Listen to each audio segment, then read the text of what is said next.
Okay, any questions at this stage? Okay, so I'm follow. Did you just start recording? I did. I'm following the recipe as before, and this time round we ended up with an algorithm that, for the lack of a better name, we ended up calling particle gradient descent. We're also not very original people. So, rephrase the problem as an optimization problem. Now we need to do the same things as before, and it's going to be very similar, so I'll go kind of quickly. There shouldn't be too many surprises.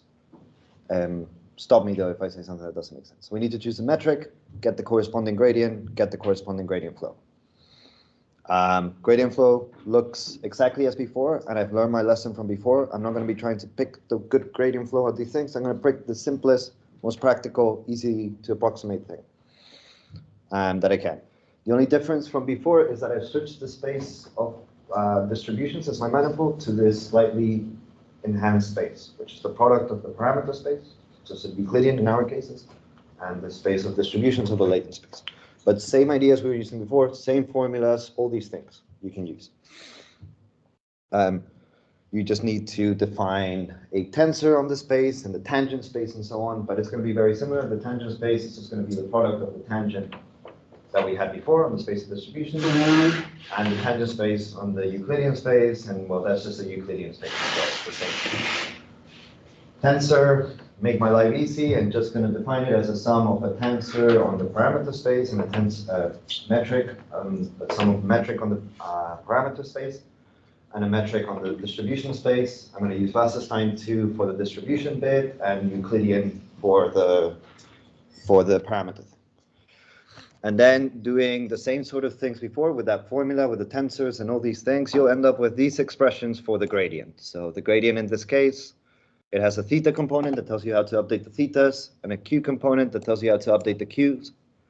The q components looks the same as before because we're taking gradients of the free energy with respect to the same argument as before and the same geometry. The only thing different is that we replace rho with this thing here that also depends on theta. So basically, in this context, our target will move when we move theta. And the theta thing, well, it's really just Euclidean gradients of the free energy. And this is what you get coming out of this, where this is the log of the density of the model. And here it's the gradient of the log, you evaluate it at theta, and you integrate with respect to the distribution you're at right now. So as before, plug it into the gradient flow, we get some ODEs on this abstract space, which you can also view it as an ODE for the thetas, like a normal plain old ODE for the thetas, and a sort of PDE for the updating the Qs. And the PDE, same as before, sort of thing. And also a good moment to stop and run sanity checks, and instead of other people, this is us this time. We have a gradient. What's the corresponding stationary points? What thetas and Q make this thing vanish? The theta that makes it vanish. So theta and Q make the gradient vanish if and only if theta is a stationary point of the marginal likelihood and Q is the corresponding posterior, which is good. These are the points that we're interested in. You start working a little bit harder and you can show convergence of this flow to these points. And we did it in this easiest case we could think of, which is under like strong long concavity assumption. So the first thing you would try, and you get exponential convergence, which is probably not a surprise if people used to these things. I think you can do this in general by doing the stuff in that paper by Carrillo, using something like Lassalle's invariant principle. The difference here from what we had before is that there can be several of these stationary points. Before, the only stationary point was the target. Here you can have different stationary points for the marginal likelihood and corresponding posteriors. So you have to use something like Lassalle's. People remember this from dynamical systems. We didn't do that though. If anyone's interested, let me know. Okay, we're done with these steps. Next steps, find a stochastic process whose law satisfies the flow, discretize, approximate until we get something I can run on my computer.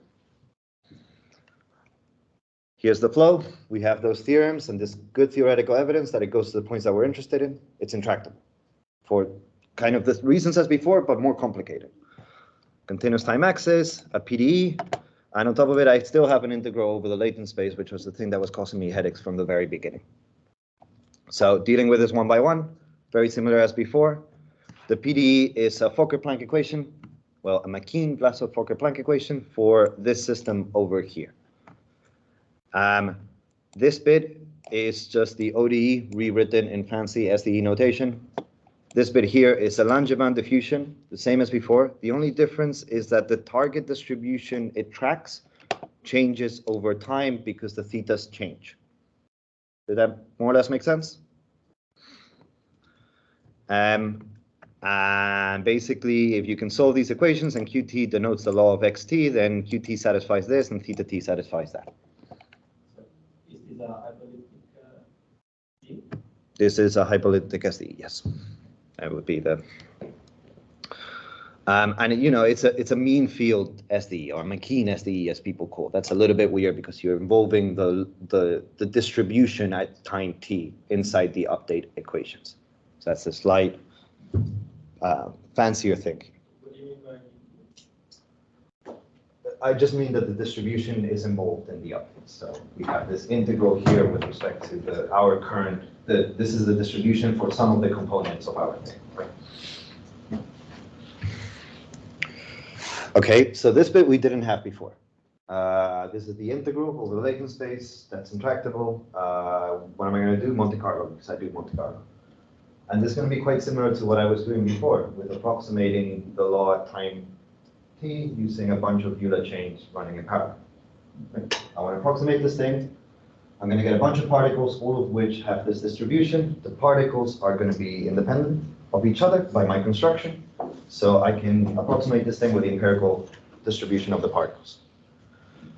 And to generate the particles, same as before, copy paste the equation a bunch of times and drive it with different Brownian motions, independent Brownian motions.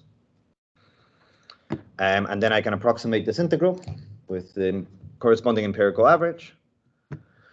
And then all I'm left with, I have these SDEs, one for the thetas, and I've now written theta in capital letter because it's now a random variable, because it's not a deterministic update equation anymore. It's not just an ODE. It depends on the noise. It depends on the x's, and the x's are random. And then we have a bunch of Langevin diffusions all running in parallel, capital N of them. We have the time axis, Euler-Maruyama again. We get some recursions I can actually run on my computer. And this is what we call PGD, or particle gradient descent, again, for the lack of a better name. And if you squint at these recursions, you start seeing things that you recognize. This thing here looks like a stochastic gradient update for the parameters. This bit here is just Euler chains, right? Again, the only difference is that the target, the posterior they're chasing, changes as we update theta. And that's it. And actually, kind of the idea here, what I have in my head is you have all these particles and they're tracking their posterior as they're moving. Their empirical distribution tracks the posterior as you move around. Okay, so that's the algorithm. And we basically, if we have discretized with the small enough step size and we use a large enough number of particles, hopefully this is a good approximation to the gradient flow. The gradient flow goes to these points that we're interested in if we run it for long enough. So if we run this thing for long enough, it should be also close to those points. That's the whole idea. So that's what we do. We run it for capital K many steps, basically until the parameters stop updating. That's what we actually do. And then we use the parameter estimates at the end of that as our estimates of a stationary point of the marginal likelihood, and the empirical distributions of the particles at the end as the approximation to the posterior for those theta star. Or if you fancy, you can also do time averaged versions of this with a burn-in, the same as kind of Monte Carlo, same sort of ideas. Okay, so kind of just at a high level, how does this thing behave? Well, I've been trying to do an analogy of gradient descent, so hopefully it'll behave like gradient descent behaves. So I can just use what I know there. And I should say stochastic gradient descent because I've approximated an integral with Monte Carlo somewhere in this. Okay. So, okay, how does SGD behave? Well, if we have too large of a step size, SGD is unstable. So this thing probably will be unstable. If we use a small enough step size, it won't be. And you'll have a transient period in which you approach one of these optimums. And after that transient phase, you enter a stationary phase in which you wobble around the optimum for a while. Right? So for large enough K, your parameter estimate should be close to a stationary point of the marginal likelihood, and the empirical distribution is close to the corresponding posterior. And by close, I mean close in a way that if you start averaging on over time, you actually converge to those parameter estimate, to the optimal parameters, or a stationary point, and the Q's converge to the corresponding posterior. And lastly, if you use very small step sizes, you take small steps, so the transient is pretty long. Same as. When you try this out, like just on some examples, this is what you'll see with one caveat. That doesn't hold. You don't converge exactly to one of these optimums, you converge somewhere close. The time averages converge. And, you know, it would be a bit of a miracle if you did, because that would mean that our approach is kind of asymptotically unbiased. And this is building on unadjusted Langevin chains that are not, right? They don't preserve stationarity. So, you know, and there's actually another source of bias here that has to come from this, like some interactions between the particles and stuff. So if you don't have n infinity and h0, you're going to have some sort of bias in this. You get rid of one, but not the other source of bias. You would have to do mala and have a lot of particles. Or you could use any other Metropolis Hastings kernel, any kernel that preserves the posteriors for each. But you can totally do that. These particles have some Gaussian effect, so the particles are repelling each other, or they just follow the same drift, right? Yeah, which is a bit of a shame because I built this approximation to the posterior and I don't use that in any way to update the individual particles. Yeah. Each of them only depend on the thing. But it has the added advantage of that I don't have to be computing for each particle update something over all the other particles. So I have an n cost instead of n squared. If you wanted to do that, use the Stein geometry or Bastien-Kalman and so on, and you'll get exactly those sorts of things at the price of a higher cost and a slightly more complicated article to write. Okay, so here's a picture of what this. Oh, yeah. Are you aware of that? Are there any like interacting schemes where you can have, say, local updates between particles, so you don't have to scale n squared? It's a question. I have no idea. Maybe Nick can answer. I don't know. I mean, maybe you can. I mean, the naive thing. You know, but just that there's kernels that have finite range, right? Yeah, that's what I was thinking, right? If you want something where you have a finite number of interactions uniformly at n without adapting the kernel somehow, this seems like it would be tricky. But if you're using like an exponential kernel or something like that, particles that are far away from each other are probably not going to contribute much. Yeah, but I agree. But I'm basically saying as n goes to infinity, you will still see a constant fraction of the other n. So you will have n squared scaling unless you adapt it in some way. Okay. So it's going to depend what you have to do. Okay, so what I just said in a picture, this is our starting little toy example. The blue line there, these are the parameter estimates using PGD. And you see you have a transient phase until it gets to around the optimum. And then at that point, I started averaging over time. So this thing settles down to something, and it won't settle down exactly to the optimum, which is the dashed line. Actually, in this example, because it's so trivial, it does. But in general, it doesn't. So fortunately, I got lucky with this run, and it doesn't actually look like it converges to the right place. And it's actually the accurate picture in general, but the inaccurate picture in this specific case. If you're wondering how does this compare with EM, in this example, it's simple enough that I can run EM, and EM converges way quicker. And the reason is because PGD for large models have an ill conditioning issue, like gradient descent things. So you need to do tweaks to deal with this.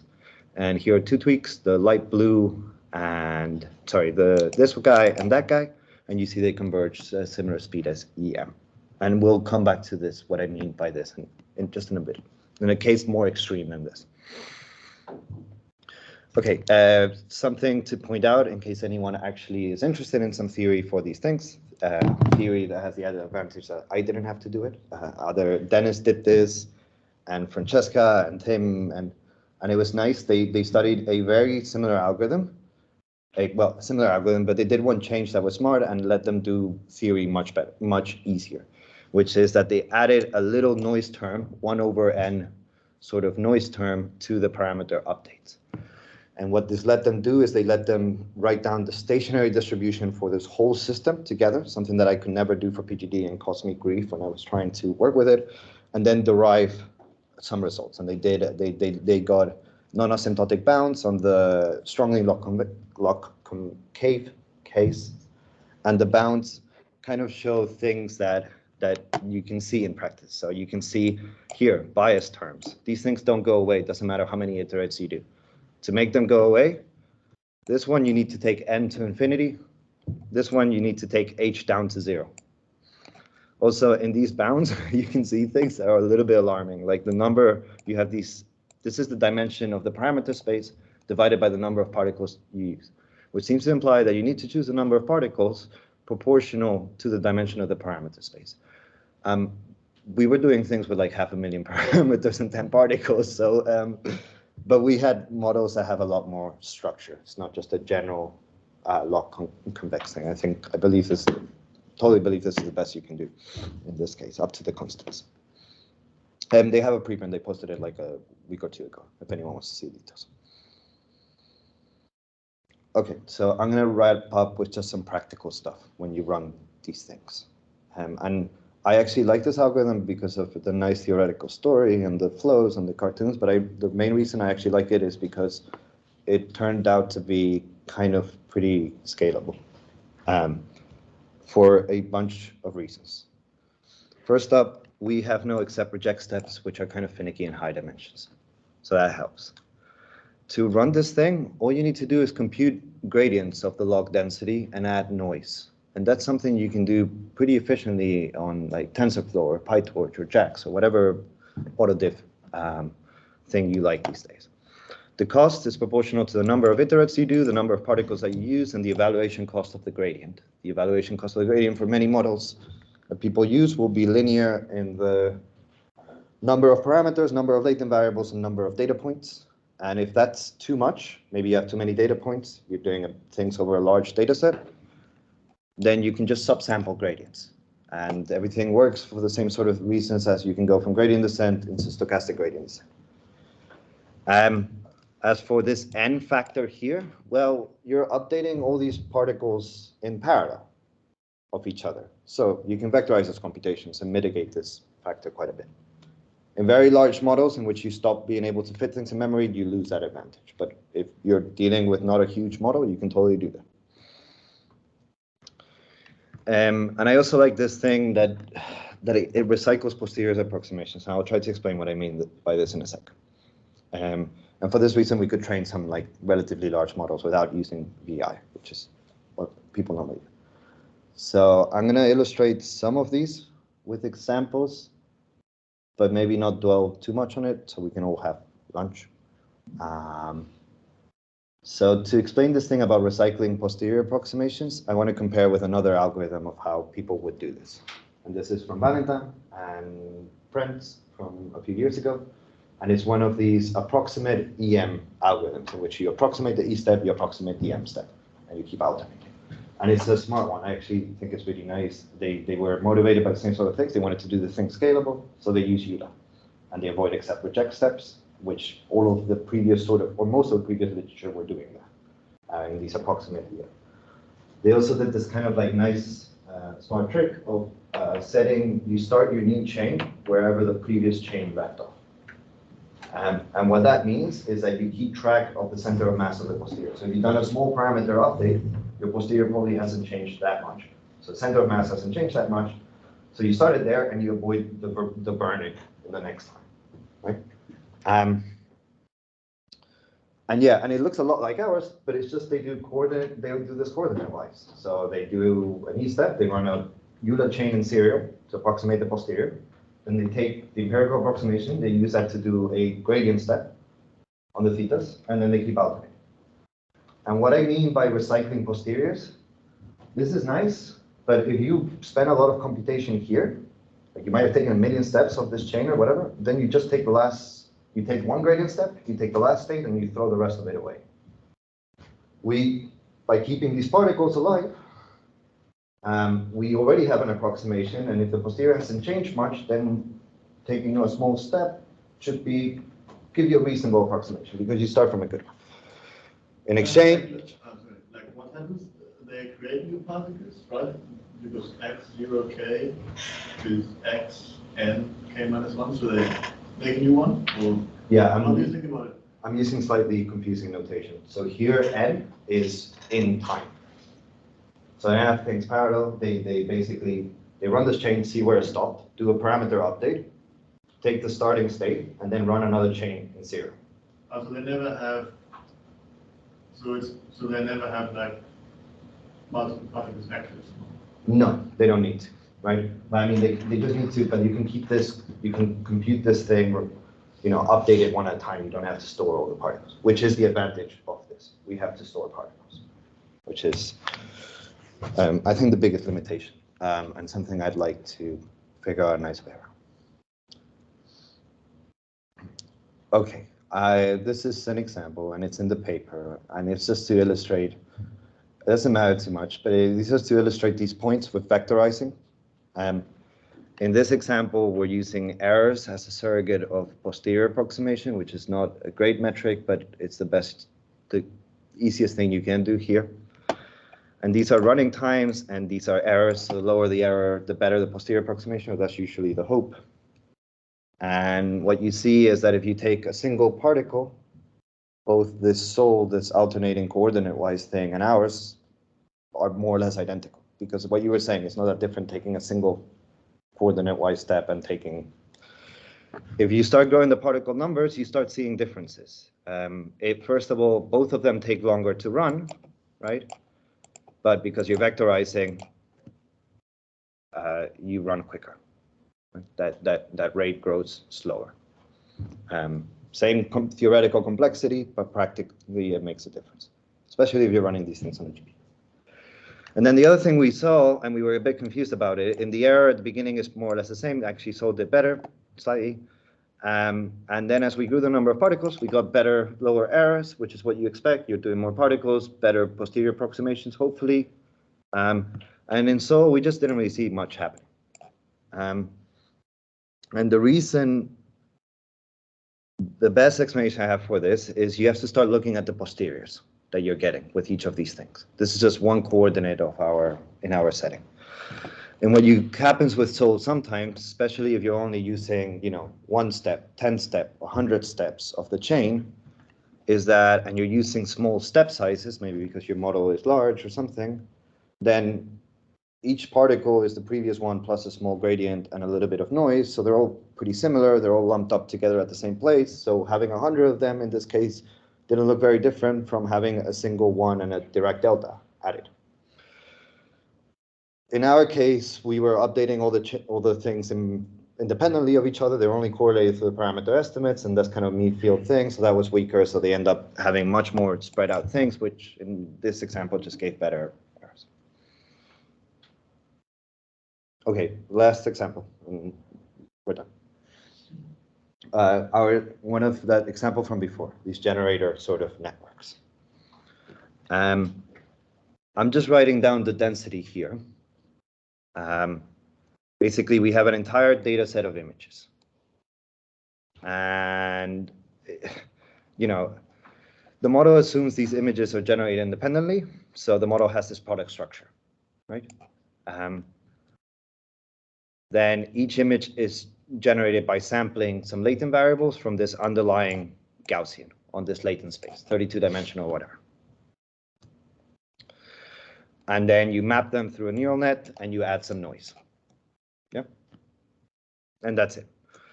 But the consequence of this sort of structure here is that the log density breaks down into this sum over the images of individual likelihood terms. So if you plug this into the recursions for a PGD, you get, we have a sum over particles, a sum over images. In our case, we were doing the paper MNIST Celabe, MNIST 10,000 images, Celabe 40,000 images. Immediately you get 2 issues. Any guesses? have to store particles for every image? Actually, 3 issues. But that one is not one I'm going to deal with. But not only store, I have to update them all, right? That's expensive. On top of that, I need to compute this big sum every time I want to update the parameters. That's also order and cost, and that's 10,000, 40,000. That's a problem. What's the other problem? Any guesses?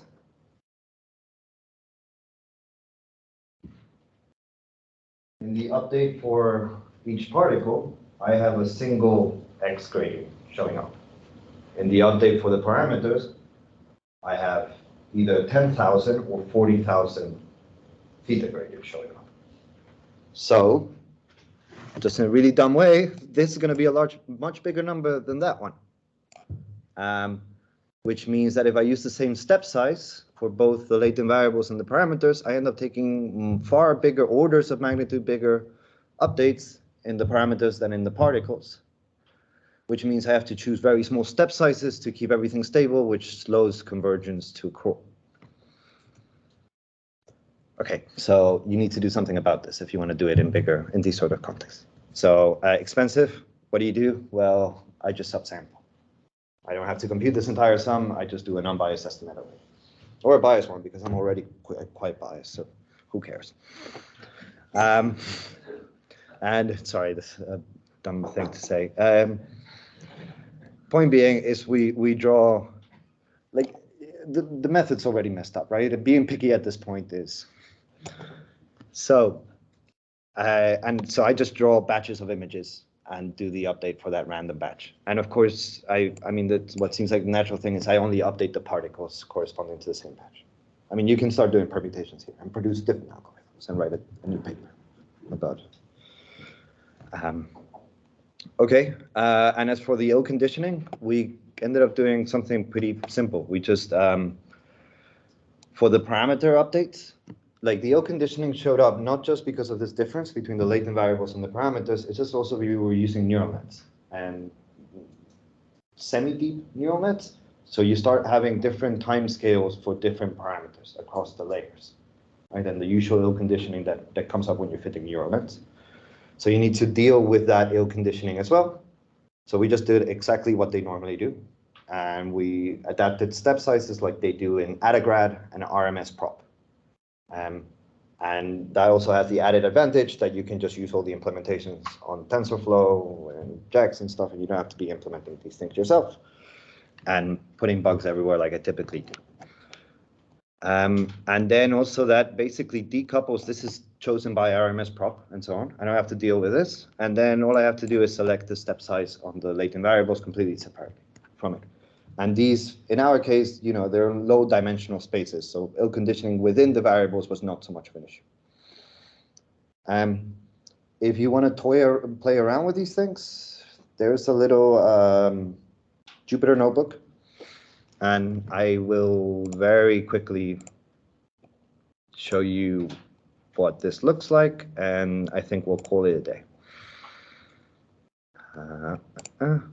So I'm going to set this to run, but I'm going to use a GPU here because this would be a lot slower without one. And I think it's going to ask me something.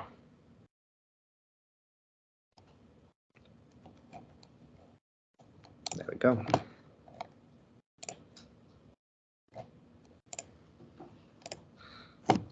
Okay.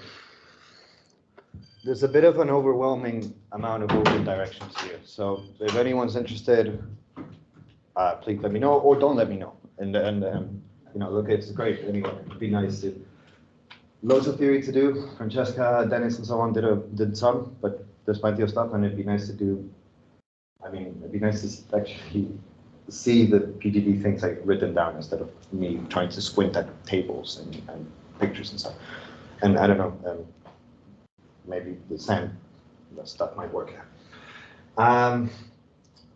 There's many permutations here, including some that I think actually make sense, are probably fairly interesting. You probably don't want to use the same step size and the same number of particles throughout. At the beginning, you need rough approximations, everything will do. Once you get into the stationary phase, you probably want to grow the number of particles, drop the step size, do things more carefully, spend more computational effort. There's fancier ways you can do this. It's an optimization algorithm. Maybe you can do something like line search to pick step sizes. We did Euler-Mariemma. It's not the best discretization scheme out there. You could do this all in Riemannian manifolds. All you need to be able to do is evaluate gradients of the log density on the manifold, and I think most things should carry over pretty naturally. Use a different geometry. You use Stein, you'll get an extension of SVD. You use Wasserstein-Kalman, you'll get an extension of the ensemble Kalman filters. Someone can figure out the Newton thing. Great. Other methods. Look for analogs of acceleration, of proximal algorithms, of mirror descent. I think Jennings mucking around with acceleration right now. Or just stop with all this optimization story and do something else, but update both the parameters and the posterior at the same time. You don't have to be so inflexible with the thing. You can do a Metropolis Hastings like you guys suggested. And we have some stuff toying around with the slightly less obvious version of it somewhere in the appendices of the paper, which it's kind of hard work to go through, to be honest. Okay, so that's it for me. Any questions? And thanks for your time.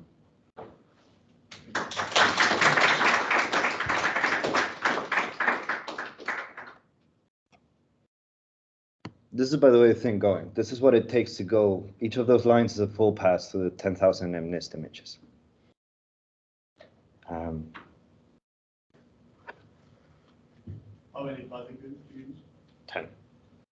Because I'm using 160,000 parameters, so 10 seems like the reasonable number.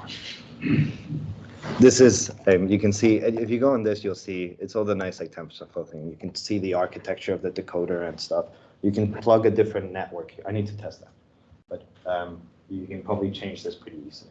If anyone wants to play with this sort of code or examples or versions of it, tell me. I haven't managed to clean it up as much as I wanted to, just yet.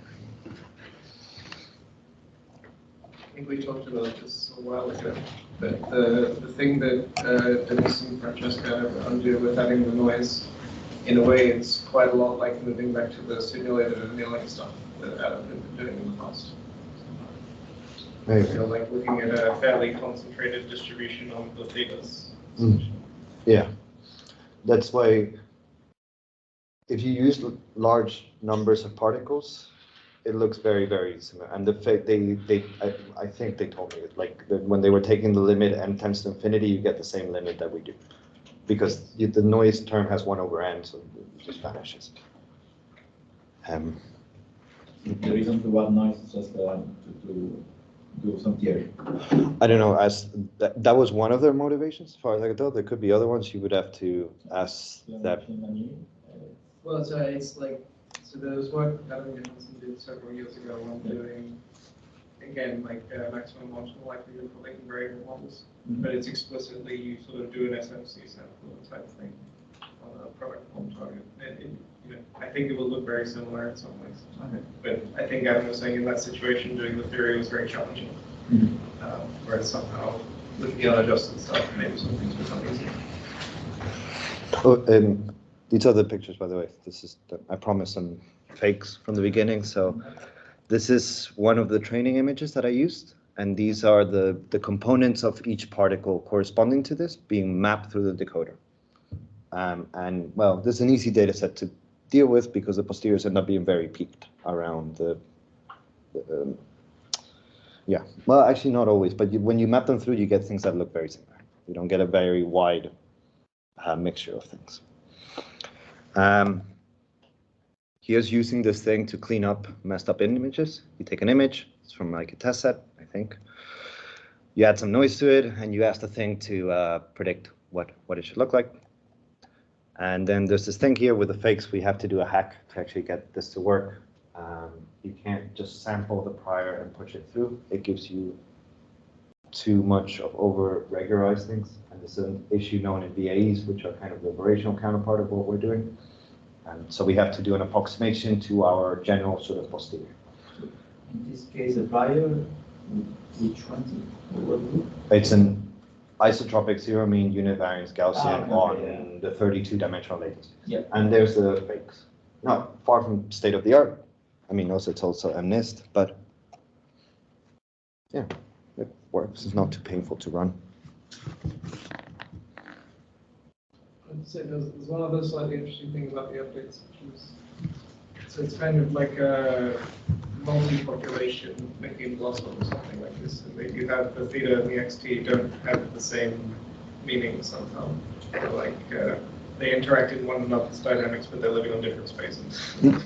Yeah. So actually, there's one thing this is quite similar to, which I thought about a bit, which was kind of doing adaptive MCMC, but just with a cloud of particles in time. So instead of looking backwards in time, you just have your cloud and you say, look at my current things. From that, I pull the mean and the covariance, and then I push that into my update for the next thing.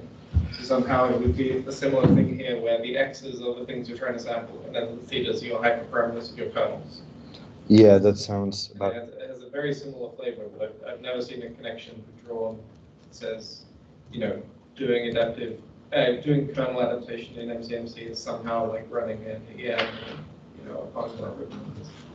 So there's something that vaguely reminds. Van den Eyden has a paper from this year or the previous year, in which they're taking, and it's not the same, but they're taking this stuff here, and you know you have the Langevin diffusion associated with the thing, but you also have a set of ODEs, and those ODEs involve the score of Q, for whoever this means anything. So you could, if you can have the score of Q, you can simulate those ODEs and do an approximation that way. And what they do is they do a population of particles with the, and then they keep like a score network to keep track of the, and use all the particles, and they build an approximation that way. So it's kind of neat, actually. Can you repeat? I was intrigued by the birth death process that you think might, it's not easy to simulate or something like that, right? Why is it not easy to simulate? Like, what stopped you pursuing this? Let's see if I can say this. So this is the equivalent of a Fokker-Planck equation, but for a continuous time Markov chain or jump. So, and this basically says it's a process that you would have many particles throughout the entire space. Yep. And ideally infinitely many, and you would cover everything. And it says you wait an exponential amount of time that is based on the difference between these things for each particle. Okay. So something. The location. No, actually no. It's an exponential amount of time that's proportional to the density at that point. Okay. So you have more particles, you're going to do something there quicker. Where this thing. And then what you do is once that rings, you double a particle or you kill it. Yeah. Depending on whether basically there's too much density there compared to raw or not enough density. Okay. So the problem with this is you can do this and put a whole bunch of particles, but these particles don't move. So if you don't start a particle in a particular bit of the state space that's important. There is no flow at all. So the particles have to stay there and they just you weight them. You either basically remove a particle or you start stacking more particles on top of it, if that makes sense. And that's not very practical. Right.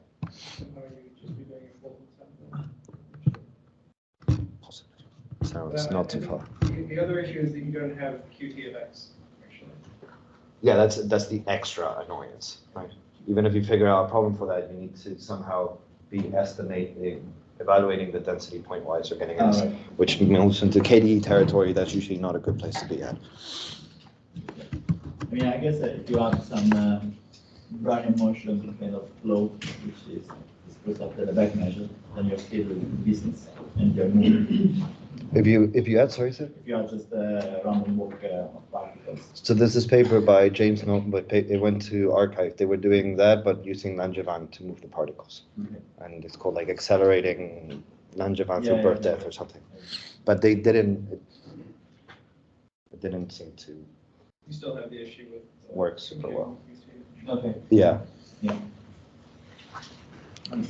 So that being said, I mean, there's you can sort of compute QT along the flow, right? If you use an ODE kind of thing.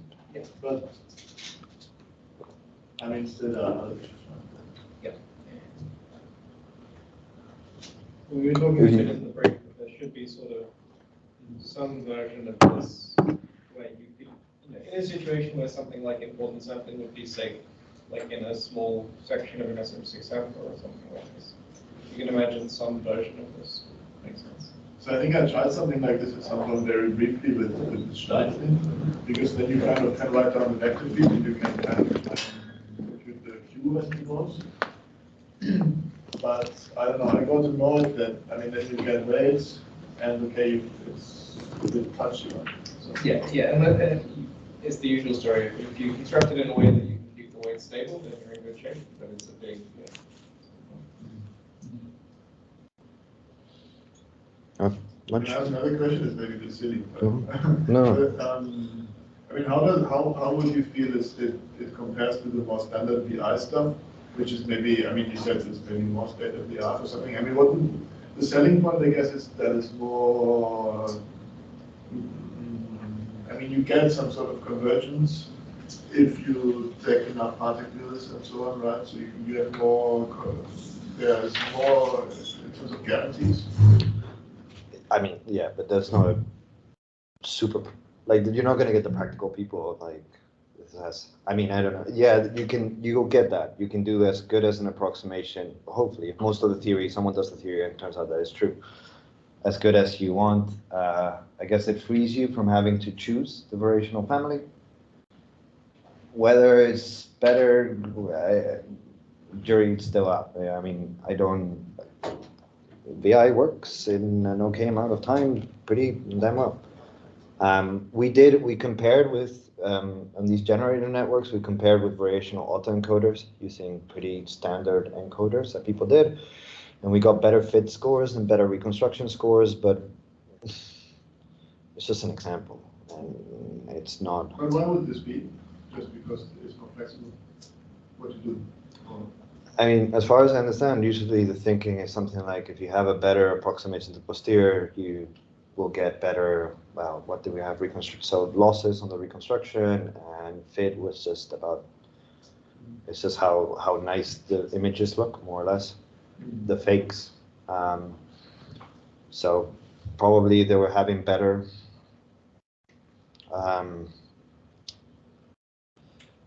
what was it saying? Better posterior approximations, but it's a wild guess. There is one thing, like if you're using mean field Gaussians or something, a lot of these latent variable models, the trick is you want to be able to move the latent variables to produce different images. And you don't want to say that there's one right answer for everything. If you're doing a Gaussian, well, all the answers are going to be lumped together on the state space. Maybe if you want to have something in which there's two rather different answers, it might help you to use something that allows for multimodality. But this is me wildly speculating.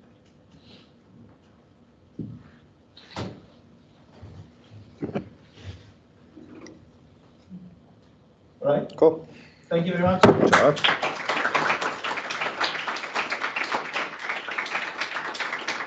Let's take 1 hour break.